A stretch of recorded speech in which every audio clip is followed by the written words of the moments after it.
Ibu-ibu yang dikasihi Tuhan, puji Tuhan ketika Tuhan memberi kesempatan bagi kita untuk berjumpa lagi melalui kegiatan rapat koordinasi wanita kaum ibu wilayah Manado Malalayang. Nah, ibu-ibu yang kekasih, yang pasti bahwa setiap kita punya tugas dan tanggung jawab, baik di dalam keluarga, sebagai istri, sebagai mama, tapi juga ketika Tuhan memberi kepercayaan kepada ibu-ibu sekalian melayani Tuhan di Komisi Wanita Kaum Ibu di jemaat masing-masing, maka ada tanggung jawab yang lebih besar lagi yang Tuhan percayakan. Dan ketika Tuhan memanggil kita untuk melayani, Tuhan mengutus kita, maka Tuhan pasti tidak pernah membiarkan kita berjalan bersama Tuhan, melayani bersama dengan Tuhan. Sekalipun disadari bahwa medan pelayanan itu tidaklah mudah, tetapi ketika kita mencintai pekerjaan pelayanan gereja Tuhan, mencintai Tuhan, maka segala yang susah, yang sulit, yang berat pasti mampu kita hadapi dan mampu kita lewati. Dan yang jelas bagi orang beriman pasti akan keluar sebagai pemenang. Dan karena itu ibu-ibu yang kekasih, pasti kita punya predikat sebagai pelayan Tuhan. Menjadi pelayan Tuhan, menjadi hamba Tuhan tidaklah mudah. Alkitab juga mencatat hal yang demikian. Murid-murid Yesus ketika mereka melayani bersama dengan Tuhan Yesus tidaklah mudah. Bahkan ibu-ibu yang kekasih, ketika kita membaca narasi atau cerita yang menjadi perenungan kita sepanjang minggu berjalan ini, dikatakan bahwa para murid mereka bertengkar, mereka berselisih paham. Berarti ada ketegangan di antara mereka. Yang mereka pertengkarkan adalah siapa yang terbesar di antara mereka. Itu berarti siapa yang paling hebat, siapa yang paling kuat, siapa yang paling jago, siapa yang paling top, siapa yang paling populer, siapa yang paling terbesar. Nah, ibu-ibu, para murid ini mereka tidak menyadari bahwa justru yang paling besar di antara mereka adalah guru mereka, adalah Tuhan Yesus Kristus, Sang Guru, Sang Mesias, Sang Juru Selamat. Dan mereka tidak memahami semuanya. Karena itu mereka bertengkar untuk mereka sendiri, untuk diri mereka sendiri. Tetapi Tuhan Yesus, dia tidak pernah menonjolkan diri, tidak memegahkan diri bahwa sayalah yang paling terbesar di antara kalian. Justru yang ditampilkan oleh Tuhan Yesus adalah kerendahan hati, merendahkan diri di antara murid-murid. Karena itu dalam narasi ini dikatakan bahwa Yesus mengatakan siapa yang lebih besar, yang melayani atau yang dilayani. Artinya bahwa menjadi pelayan dikatakan di sini bukan duduk manis, bukan pangkok kaki kemudian orang melayani kita, tetapi menjadi pelayan, rela menderita, rela mengalami kesengsaraan. Bahkan seperti Tuhan Yesus, difitnah, dibully, diejek, diludahi, dipukul, bahkan dia harus mati disalibkan demi untuk membebaskan kita manusia dari belenggu dosa. Nah, ibu-ibu yang kekasih di dalam Tuhan, sebagaimana juga tema kita, iman jangan gugur ketika ditampi. Saya kira ibu-ibu sepanjang minggu ini kita sudah mendengar, baik di kolom ataupun di ibadah-ibadah yang lain, apa yang dimaksud dengan kata ditampi.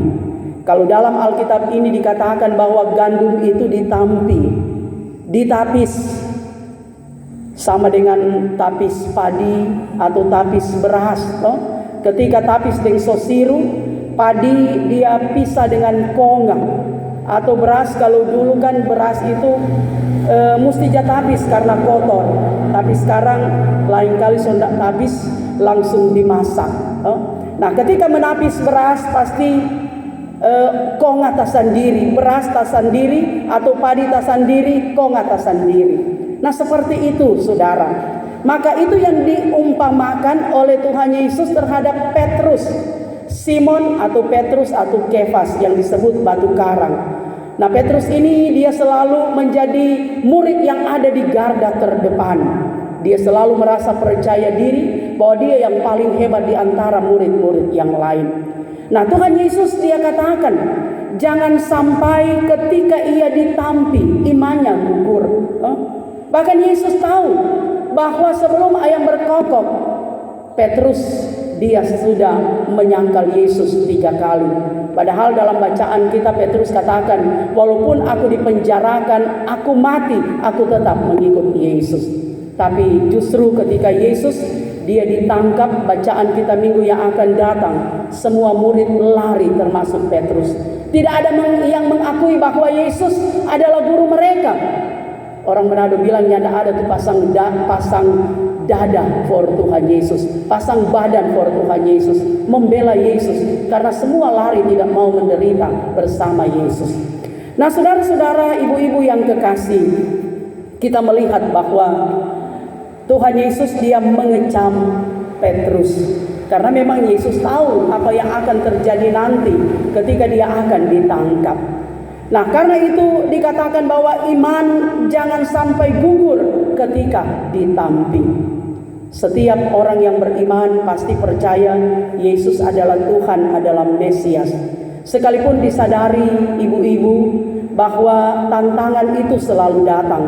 Apalagi dikatakan bahwa zaman sekarang adalah zaman digital, tidak sama lagi dengan zaman dulu. Atau dikatakan zaman revolusi industri 4.0 akan memasuki 5.0. Kadangkala juga tidak tahu apa itu. Tapi yang pasti kemajuan teknologi itu sangat luar biasa. Sekarang ini kan segala sesuatu dimudahkan.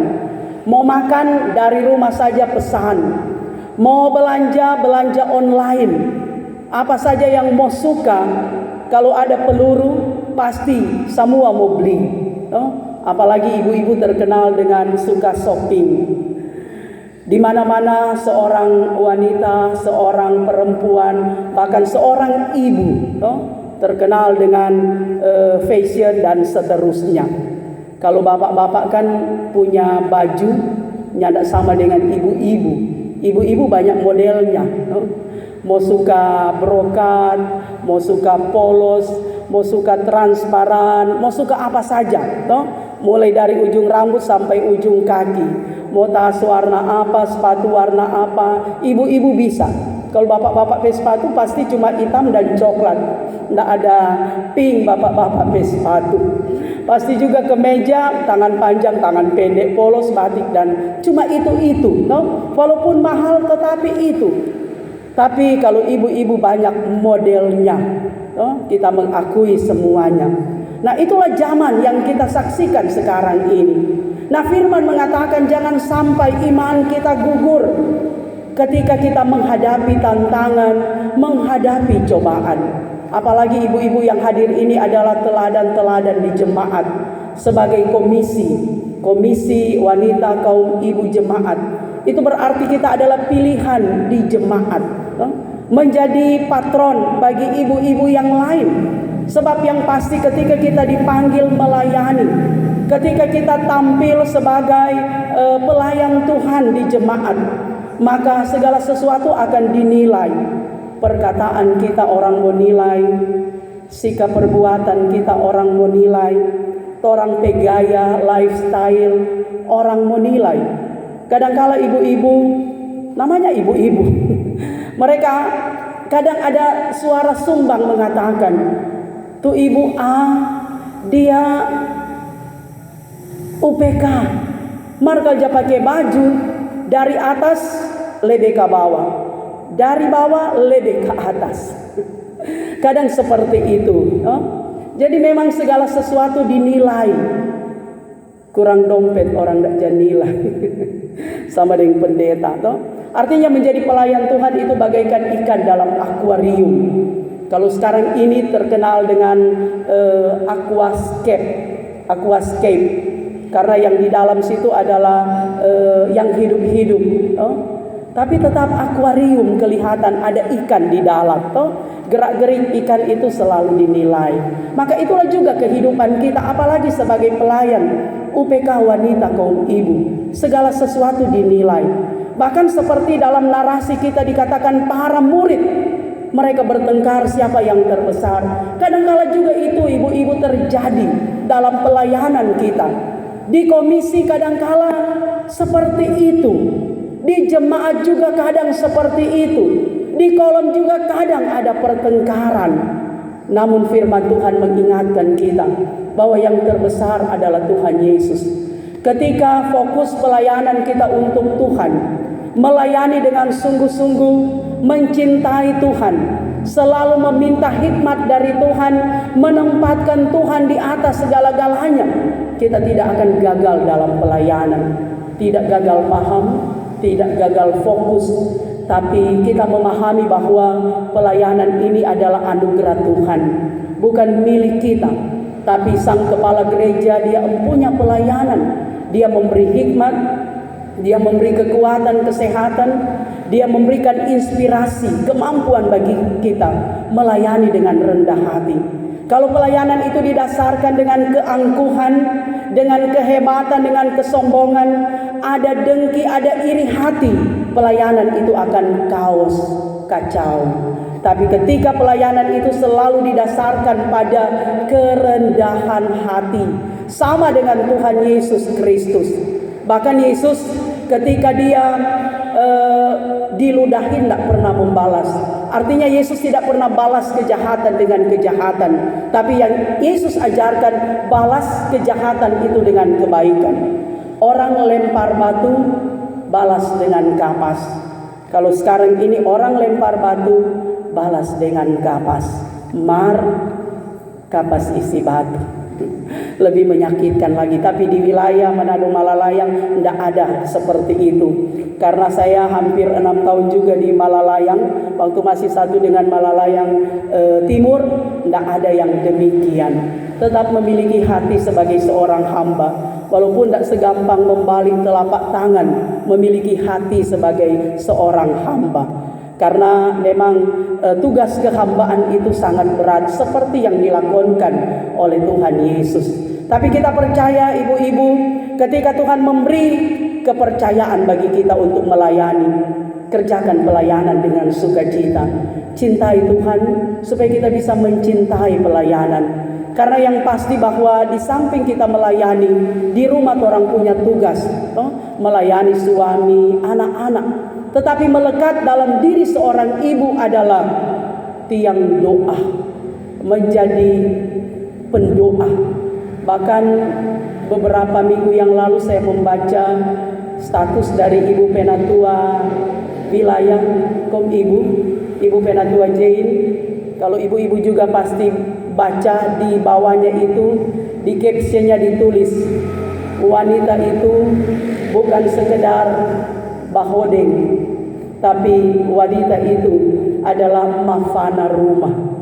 Artinya bahwa torang ibu-ibu sebagai kaum wanita, kaum perempuan, bukan sekedar beraksi pambagaya, tapi jadi mafana rumah. Mafana rumah itu balok yang di atas tiang raja, Kang. Semua rumah pasti ada mafana rumah, panongkah. Artinya kita juga panongkah, menjadi tulang punggung juga di tengah keluarga. Apalagi zaman sekarang ini, suami bekerja, istri bekerja, ekonomi keluarga kuat, anak-anak juga sehat, sehingga ada rasa bahagia. Walaupun tujuan utama bukanlah cuan, bukan uang, tetapi saudara, itu adalah penunjang orang bahagia. Keluarga rumah tangga muda, ketika mau beli pampersnya tidak ada uang, pasti bakal lain. Jangankan keluarga muda, kadang panjang, lewat 25 tahun, 50 tahun, seperti itu. Kalau kita sudah jabakalai sama-sama di Ibu Penatua Wanita Kaum Ibu Elroy, mau bakalai dengan sapa, dengan bantal guling. Nah seperti itu ibu-ibu, yang pasti bahwa ketika kita menempatkan Tuhan di atas segala-galanya, Tuhan memberi inspirasi, Tuhan memberi hikmat, Tuhan memberi kemampuan, Tuhan memberi kekuatan, sukacita kita melayani Tuhan dimanapun kita berada. Secara khusus lagi di wanita kaum ibu yang ada di wilayah Manado Malalayang, baik komisi wilayah tapi juga komisi dan UPK yang ada di jemaat masing-masing. Tuhan menolong kita semua, memberkati kita sekalian. Amin. Demikianlah firman Tuhan. Puji-pujian selanjutnya, semua wanita kaum ibu